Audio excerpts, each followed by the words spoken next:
அன்பும் வந்து அந்த குடியில வந்து ரொம்ப சந்தோஷமா வந்து இருக்காங்க. அப்போ வந்து என்ன ஆகுதுன்னா, கரெக்ட்டா கண்மணியும் வந்து அன்பு வந்து ஒருத்தர் ஒருத்தர் பார்த்துக்கிறாங்க, தன்னை அறியாம. அப்போ கண்மணி ரொம்ப பயப்படுறாங்க. அங்க விலங்குகள்லாம் சத்தம் போடுறதால அப்படியே கட்டி பிடிச்சுக்கிறாங்க அன்புவ. அன்பும் தன்னை அறியாம கட்டி பிடிக்கிறாரு. அப்போ வந்து அன்பு வந்து யோசிக்கிறாரு, இவ நம்மளுக்கு துரோகம் பண்ணவ. அதனால இவகிட்ட வந்து எப்படி அப்படின்னு சொல்லிட்டு ஒதுங்கி போயிடுறாரு. அடுத்து வந்து மார்னிங் எழுந்தோனே கண்மணி வந்து எனக்கு வந்து ட்ரெஸ் வேணும் அப்படின்னு சொல்லிட்டு கேட்குறாங்க. அதெல்லாம் எங்களுக்கு தெரியாதாங்க.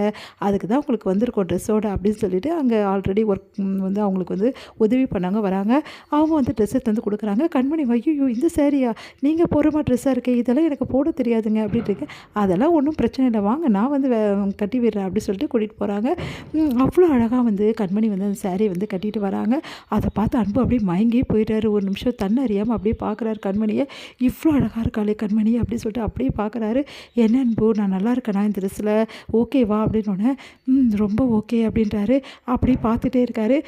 என்ன உங்கள் பொண்டாட்டிய எங்கள் ஊர் பொண்ணு மாதிரியே ஆக்கிட்டோம் பார்த்தீங்களா அப்படின்னு சொல்லிட்டு சிரிக்கிறாங்க அவங்க. உடனே சந்தோஷம் தாங்க முடியல கண்மணிக்கு. அன்பு உண்மையிலேயே எனக்கு நல்லா இருக்க அன்பு, உண்மையிலேயே ரொம்ப நல்லா இருக்க அப்படின்னு சொல்லிட்டு சொல்கிறாரு. சரி நம்ம 2 பேரும் இந்த மாதிரி வந்து ஃபோட்டோ எடுத்துக்கலாம் இங்கே நின்று அப்படி சொல்லிட்டு 2 பேரும் ஃபோட்டோ எடுக்க. அப்போ வந்து கண்மணி வந்து ரொம்ப அழகாக தெரியுறாங்க. சந்தோஷம் தாங்க முடியல அன்புக்கு. அப்படி அப்படியே ஃபோட்டோ எடுத்துக்கிறாங்க. அடுத்து வந்து ஒரு ஒரு இடமா வந்து போயிட்டே இருக்காங்க.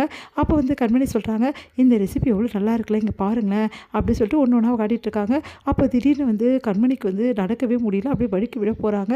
அப்போ வந்து தாங்கி பிடிக்கிறாரு அன்பு. பார்த்து வா கண்மணி அப்படின்னோடனே, இங்கே பாருங்கள் இந்த மாதிரி இந்த இடத்துலலாம் நடக்கிறது ரொம்ப கஷ்டம், ஆனால் இந்த மாதிரி விஷயங்கள் எல்லாம் நடக்கும்போது தான் நம்மளுக்கு அனுபவம் ஏற்படும் அப்படி பேசிட்டு வராங்க.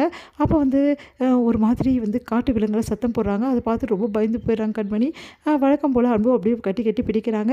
கண்மணி என்ன கண்மணி பார்த்து பத்திரமா வரக்கூடாதா அப்படின்னோடனே, இல்லைங்க எனக்கு உண்மையிலே ரொம்ப பயமாக இருக்குது அப்படின்னோடனே, சரி இதுக்கப்புறம் நீ என் கையை ஃபுல் அண்ட் ஃபுல் பிடிச்சிக்கோ, விடவே விடாத, பயமே இருக்காது அப்படின்னோடனே சந்தோஷம் தாங்க முடியல நம்ம கண்மணிக்கு.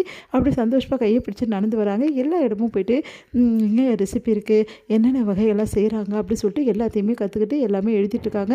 அப்போ கண்மணி பார்த்து அன்பு கேட்குறாரு, எப்படி கண்மணி இந்த அளவு வந்து அழகாக வந்து எல்லாமே நோட் பண்ணுற, எல்லாமே வந்து அவங்ககிட்ட பேசி எழுதுகிற, இந்த விஷயங்கள்லாம் உனக்கு தெரியுமான்னு சொல்லிட்டு கேட்குறாரு. ஆமாங்க இந்த விஷயங்கள் எல்லாமே எனக்கு தெரியும், ஏற்கனவே நான் நிறைய வந்து இதை பற்றி வந்து கேட்டு தெரிஞ்சிருக்கேன், எங்கள் வீட்டு பக்கத்தில் இருக்கவங்ககிட்ட கேட்டிருக்கேன் அப்படின்னு. அப்படியா, ஆமாம் என்னென்ன வகை உனக்கு செய்ய தெரியும் அப்படின்னோடனே எல்லாமே சொல்லிட்டு இருக்காங்க. அதை கேட்டு ஆச்சரியப்படுறாரு, இவ்வளோ வகை உனக்கு செய்ய தெரியுமா அப்படின்னு. ஆமாங்க எனக்கு எல்லாமே செய்ய தெரியும் அப்படின்றாங்க. ஊருக்கு வந்திருக்க வேண்டிய வேலையே இல்லை போட்டிருக்கே, உனக்கே இதெல்லாம் செய்ய தெரியுது, உன்கிட்டயே கேட்டுக்கலான் போட்டிருக்கு.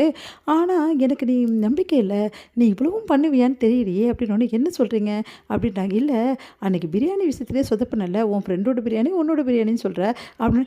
என்னங்க நீங்கள் என்ன சொல்லிட்டு இருக்கீங்க, பிரியாணி அன்றைக்கி செஞ்சது நான் தான், காம்படிஷனை வின் பண்ணும்போது நீங்கள் தானே எனக்கு பரிசெல்லாம் கொடுத்தீங்க அப்படின்னோடனே, இல்லை அது வந்து உன் ஃப்ரெண்டு, அதெல்லாம் கிடையாதுங்க, என் ஃப்ரெண்டுக்கு சமைக்கவே தெரியாதுங்க அப்படின்னும் அதிர்ச்சி அடைகிறாரு. நீ என்ன சொல்கிற, உன் ஃப்ரெண்டு வெண்ணிலாவுக்கு சமைக்க தெரியாதா? ஆமாங்க அவளுக்கு எதுவுமே சமைக்க தெரியாது, அந்த காம்படிஷன் கூட அவள் கலந்துக்கினே வேணும்னே என்னை கலந்துக்க வச்சா நான் ஜெயிக்கணுன்றதுக்காக. என் மேலே அவ்வளோ அன்புங்க, அவள் ரொம்ப நல்லவங்க அப்படி சொல்லிட்டு வெண்ணிலா பற்றி பேசிகிட்டே போகிறாங்க. அதெல்லாம் கேட்டு அன்புக்கு செம்ம கடுப்பாகுது. அப்படி டென்ஷன் ஆகிடுறாரு.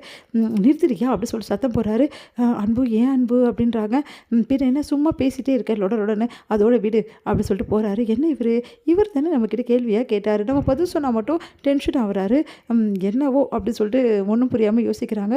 எப்போ பார்த்தா அந்த வெண்ணிலாவோட பிராணத்தை தான் பாடிட்டுருக்கா, அவெல்லாம் ஒரு ஆள், அவளை பற்றி பேசிகிட்டு இருக்கா. சரி அன்றைக்கி வந்து இவ தான் வந்து பிரியாணி பண்ணாளா, இவ சொல்கிறதெல்லாம் உண்மையா, இல்லை நான் பெருமையாக இவளை பற்றி நினைக்கணும்னு சொல்கிறாளா அப்படின்னு சொல்லிட்டு கண்மணியை பற்றி யோசிக்கிறாரு அன்பு ஒன்றும் புரியாமல்.